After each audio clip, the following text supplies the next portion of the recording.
Khao Jee Pâté is a Lao sandwich often compared to banh mi, but it has its own history, flavors, and a sticky rice-based baguette.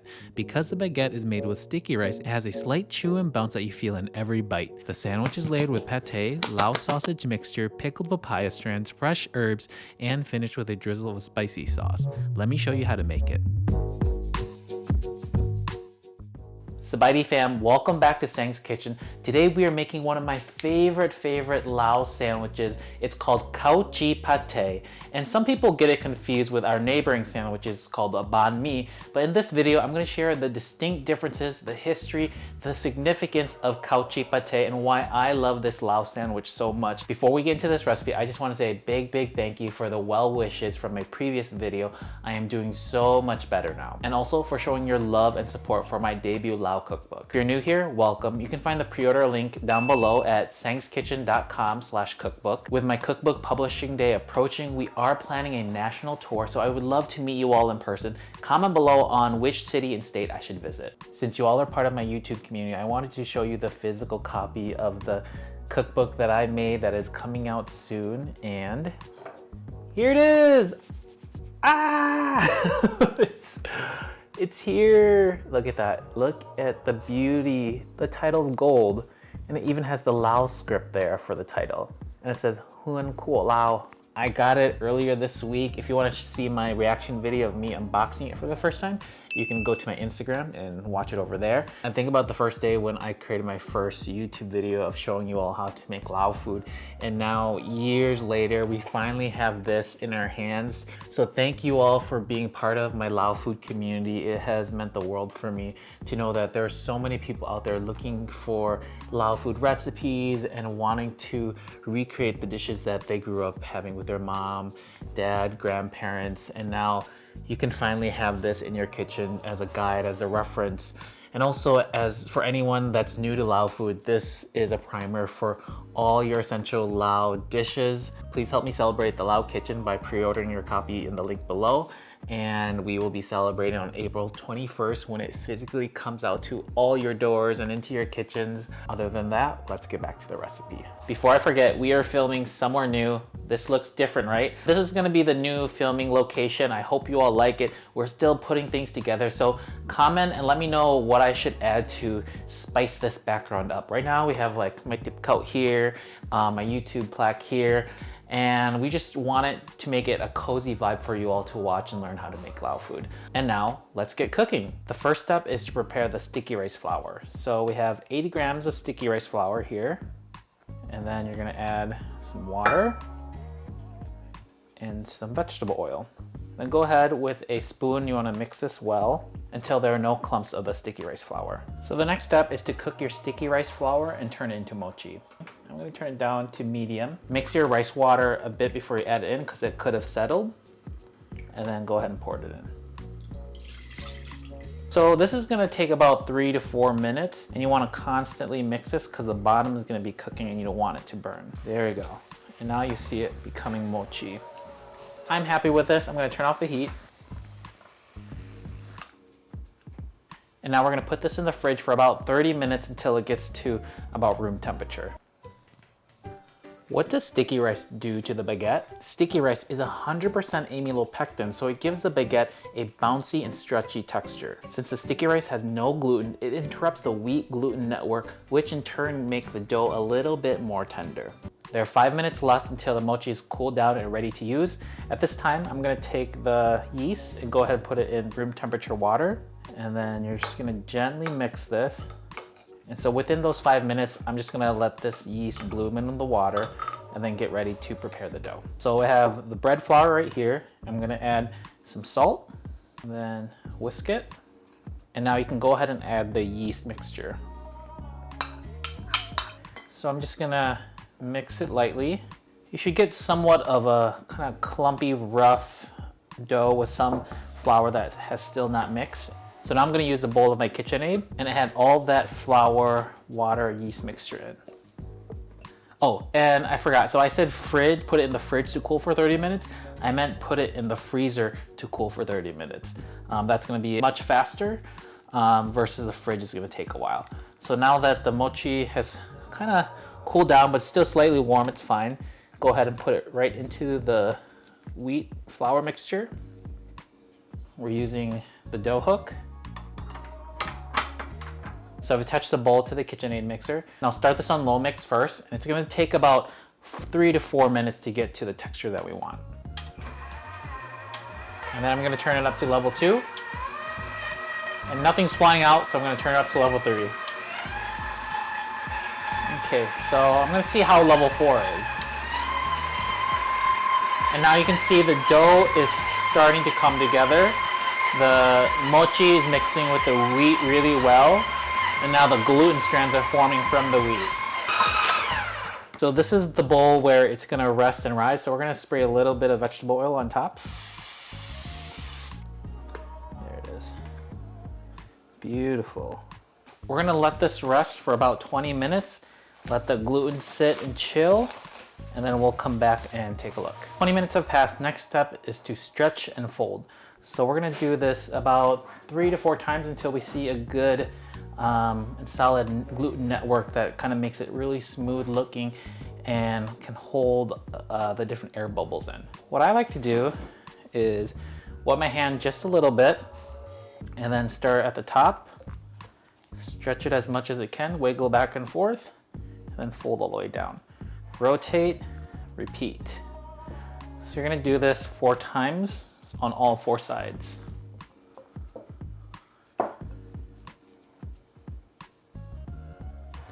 I'm gonna wet my hands a little bit again, and the last side over here. Go ahead and cover this up, and now we're gonna wait for 30 minutes and then come back. 30 minutes have passed, and this is the second fold. So I'm gonna wet my hand, go in on the sides, and then wiggle, wiggle, fold. Go on the sides, wiggle, wiggle, fold.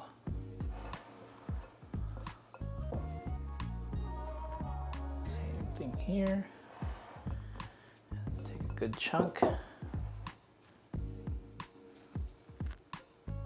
Let's let it sit for another 30 minutes. This is the third fold. And visually you can see that the dough is becoming smoother, it's getting larger because of the fermentation.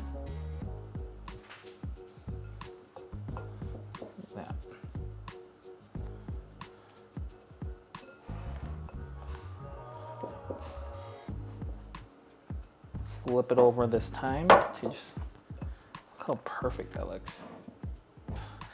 For another 30 minutes. As you can see, this process takes a while, so you gotta be patient. And this is the last and 4th fold. Why stretch the dough every 30 minutes? Each stretch helps build the gluten strands, while the intervals help relax the gluten. During fermentation, the yeast creates CO2, which the folds and stretches helps redistribute the gas bubbles. With each fold giving the dough layers, it helps build structure and helps the dough rise. Remember to be patient so you get a springy baguette. All right, so I'm happy with how much the dough has risen. It looks like this. So I'm gonna put it on the side. With a clean working space, go ahead and grab some of that bread flour and just lightly put some flour on the table. And taking the dough right on top, and then I'm just gonna also put a little extra flour on top. And now you can use a scale for this if you want equal measurements, or just eyeball it. So I'm gonna cut it into 4 equal pieces. First I'm gonna cut it half, and then I'm gonna cut it sideways. All right, so I'm gonna put most of the stuff on the side first, and then I'm gonna kind of push the dough inwards and semi-deflate, and then put it back on the bottom to get the perfect smooth top. And then with one hand, I'm just gonna go in a circle like this, maybe even 2 to give it more structure. So you wanna go in a clockwise motion until you get the perfect dough like this. Oh, it's so cute. So I'll put this on the side over here. You just put extra flour on here, and then go ahead and just plop these right on the flour surface. And we're gonna cover this with a cloth, and let's check back in on it in about 15 minutes. All right, so it's been 15 minutes, and the next step is to shape it into the baguette. I'm gonna use some oil for this one, just to show you. And then just spread it around so it doesn't stick. And then grab your dough, degas it.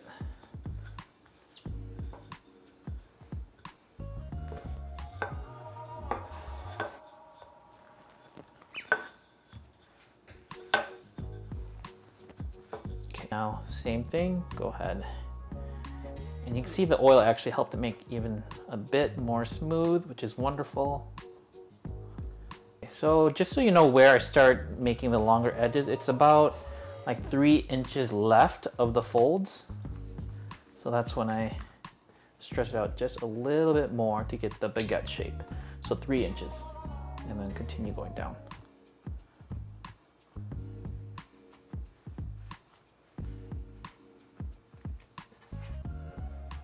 Place it right here. Let's let the dough rise for about 1.5 hours to 2 hours. So we'll check back in soon and you'll see what they should look like. So here are the baguettes. They have finished proofing. And so essentially what I'm doing now is first preheating the oven to 425 degrees. And you want to make sure it reaches it all the way up as you put a water bath underneath while it heats up, so you create the steaming effect in the oven. While that is happening, I'm going to show you how to score the baguettes. So when you're scoring bread, you want to put the thin blade on one side of the dough, and then you're going to quickly cut it, just like that. So again, one side and quickly go. Again, one side, quickly cut.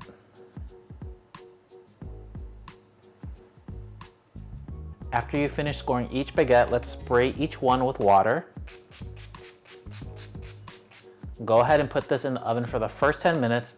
After that, you want to take out the tray with the water, and then you're going to let this cook for another 12 minutes to brown up, and then it should be ready. All right, the baguettes are done, and they look gorgeous. Look at the shell is hard. That's what you want. The bottom, ooh, that is pretty. Ooh, look at that steam.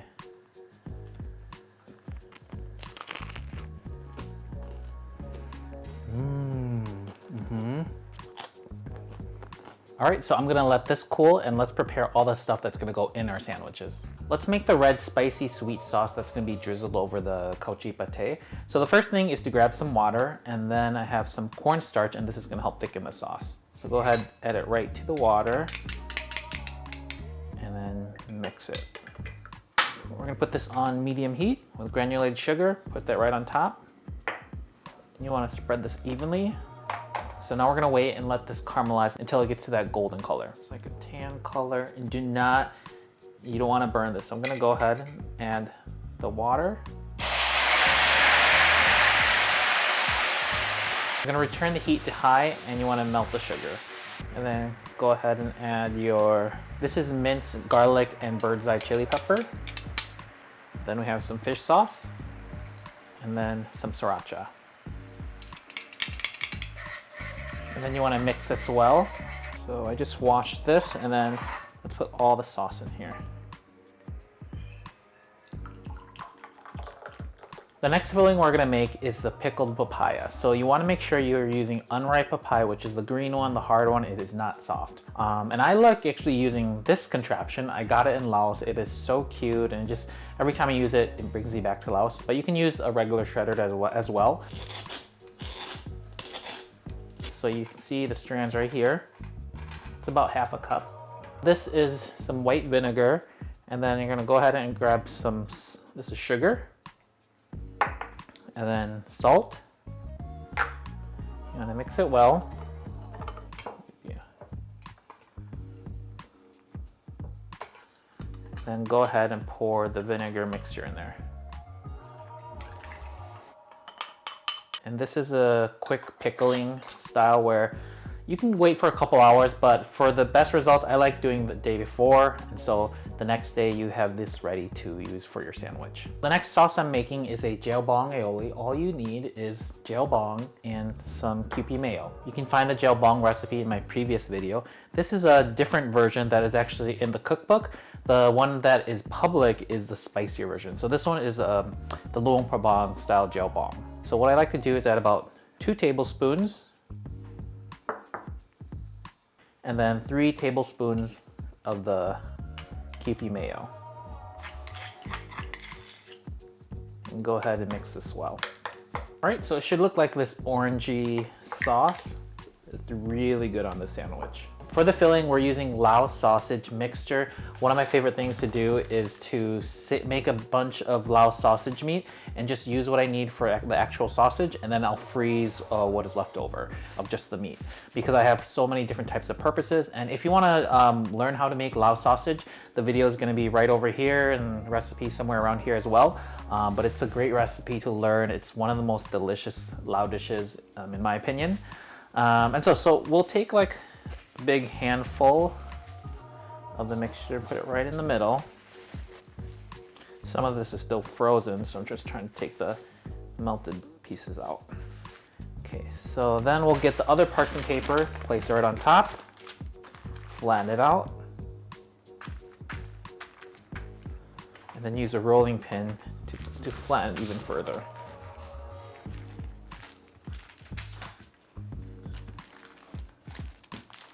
All right, so it's pretty much flattened to how I want it, evenly flattened. Next thing I'm gonna do is carefully peel it off. And then you're gonna fold the one side to the other.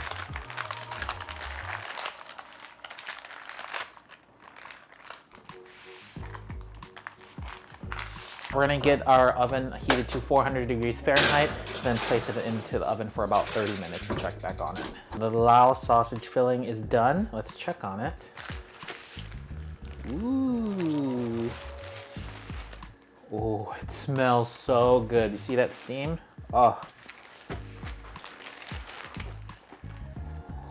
Oh, it's so juicy.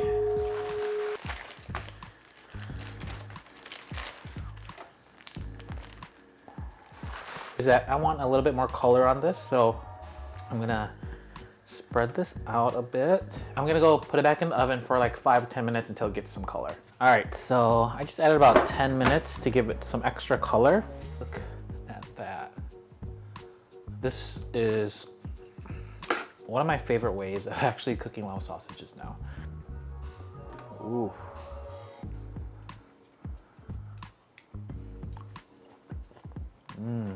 So good. If you made it to this point, amazing, congratulations. I know this is a lot of work, but I can promise you it's gonna taste so, so good. I made the bread yesterday. It probably looks like in the video it was made all in one day, but actually it took 2 days to film this. So I made the bread yesterday, so it cooled a bit. So all I did was put it back in the oven at 350 degrees for about 5 minutes until you get back that like crispy, ooh, I can't wait to bite into this. Crispy outside, soft inside, and amazing texture. So first thing you want to do, so there's going to be 2 sides. You have a really perfect crust over here, and the other side you'll see a little cracks, which is fine because that is where we're going to go into the sandwich. And be careful not to cut all the way because you want the other side to be able to hold your sandwich together. This is how I like to build my Laos sandwich. So first thing I like to do is add the jeow bong aioli. So you want to grab like a tablespoon or so, and I like putting it on top of this. Next layer is the pork pâté. So you can either do store-bought. If you want to try making it at home, it's also extra delicious. I actually have a recipe of my pork pâté. I'm gonna link it right over here somewhere, or even in the description as well. All right, so I'm gonna get a good amount. I love my Khao Jee Pâté with a lot of pâté. That's why it's called Khao Jee Pâté. It can't be a Lao sandwich without a lot of pâté. So I'm just gonna spread it on there. The next thing you wanna add is the pork floss. So we're just gonna go ahead and add a thick layer on top of the pâté. Take our Lao sausage and put it right on top. It's cooled down. So I'm just gonna put this whole piece right here. It looks so good. Some color. Be generous with this because this is what people would love in the sandwich. Then the next is the Southeast Asian ham. So you can either make your own or store-bought as well. Southeast Asian stores usually have this. And the signature thing with the Lao sandwich is that it's always cut up into these really thin slices. That's what I love. So good. So I'm gonna place this right over here. Next is the pickled papaya. This has been sitting in the pickle juice for about a day. So it's extra crunchy and sour, and it's that acid that you want with every bite of the sandwich. So just gonna spread this evenly. And next is the cucumbers. These are just cut up into chopsticks. And this is that extra freshness that I like in every bite. You want some fresh herbs in there, so we're using chopped up cilantro. The last piece is to drizzle that sweet, spicy sauce we made earlier.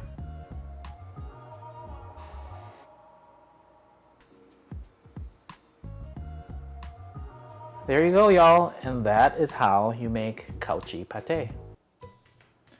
When the French occupied Laos from the late 19th century to the mid-20th century, they brought their food culture. Lao people adapted French staples like bread, pâté, and coffee and adapted it to their local ingredients and thus created what we see right here is the Lao sandwich, Khao Jee Pâté. Food history is incredibly important because it shows how cultures influence one another, and those same influences can also be seen in the country's architecture, language, and borders. The sandwiches are done and I'm so ready to dig in, so let's eat.